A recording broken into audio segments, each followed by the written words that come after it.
All right, today we're going to talk about something fascinating. How a single deal by one company is sending massive shockwaves through the entire global energy market. Let's dive right in. I know, that sounds like a huge claim, right? How can one company's deal possibly reshape the world's energy supply? But stick with me here, because a strategic move made quietly inside one country can actually tighten the nuclear fuel supply for pretty much everyone else on the planet. And that's exactly what we're going to unpack. It all kicks off with a colossal, almost unbelievable appetite for energy. Just take a second and look at that number. We're talking over 40,000 tons of uranium. That's not the total. That's what China thinks it's going to need every single year by 2040. To give you some perspective, back in 2023, their need was around 11,000 tons. So we're talking about an incredible, explosive growth. And that growth, well, that's the engine driving this entire story. Okay, so who on Earth is tasked with feeding this massive hunger for uranium? Well, it's time to meet the main character in our story, China Uranium Corporation, or as we'll call it, CUC. Now, CUC isn't just any old company. No, this is a state-backed powerhouse. It's a key piece of the China National Nuclear Corporation, and its recent IPO was so big it got nicknamed China's natural uranium first stock. And the market's reaction? Absolutely explosive. On its first day, the stock price shot up by a staggering 280%. So yeah, it's safe to say people are paying very close attention. So what's CUC's secret weapon? Well, it really comes down to its tech. You see, they're absolute masters of this technique called in situ recovery, or ISR. The best way to think about it is like keyhole surgery for mining. It's way cleaner, way more efficient, and get this, CUC has its own proprietary third-generation version of it.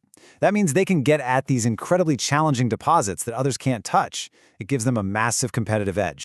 So how do you even begin to meet a 40,000-ton demand? Well, China has this really clear three-pronged strategy, and CAC is the one executing it perfectly. The plan is simple, really. 1/3 of the uranium comes from right at home. Another third comes from mines they own a piece of overseas. Think places like Namibia and Kazakhstan. And that final third, they just buy it on the open global market. It's this perfectly balanced portfolio, all designed for one thing: energy security. All right, so with all that background, we finally get to the main event, the deal itself, the one that sent all these ripples across the industry. And I'm not exaggerating here, this is a massive, long-term agreement that really does change the rules of the game. The real genius of this whole thing is in how the deal is structured. It's not just a straightforward sale. Nope, they're using something called a hybrid pricing model. And it's just a really clever way to get the best of both worlds, you know? You get the safety and stability of a locked-in price, but you also get the potential to cash in if market prices suddenly shoot up. So here's a look at how it breaks down. The big chunk of it, somewhere between 60 and 70%, is sold at a nice, stable, fixed base price. That gives them security, right? Predictability. But the rest of it, that 30 to 40%, that part's tied to the fluctuating market price. This lets both sides benefit if there's a big price spike. Pretty smart.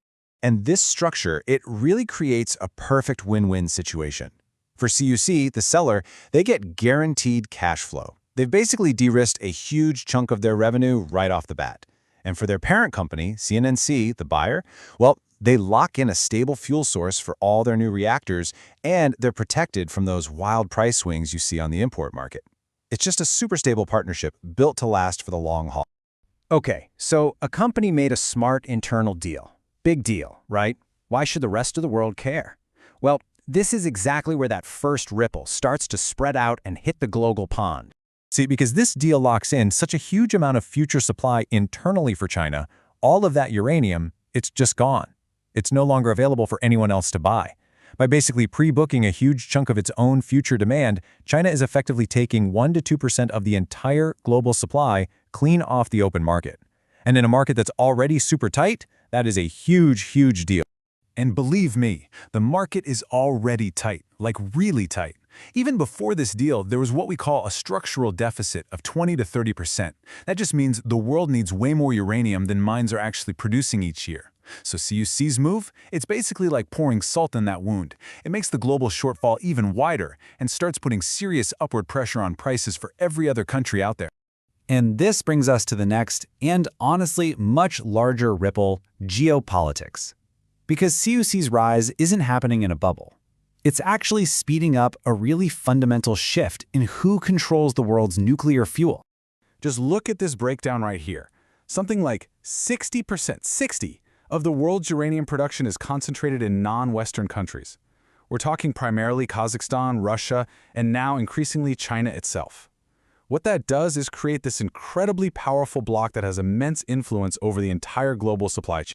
So what's the result of all this? Well, what we've got now is basically a tale of two markets.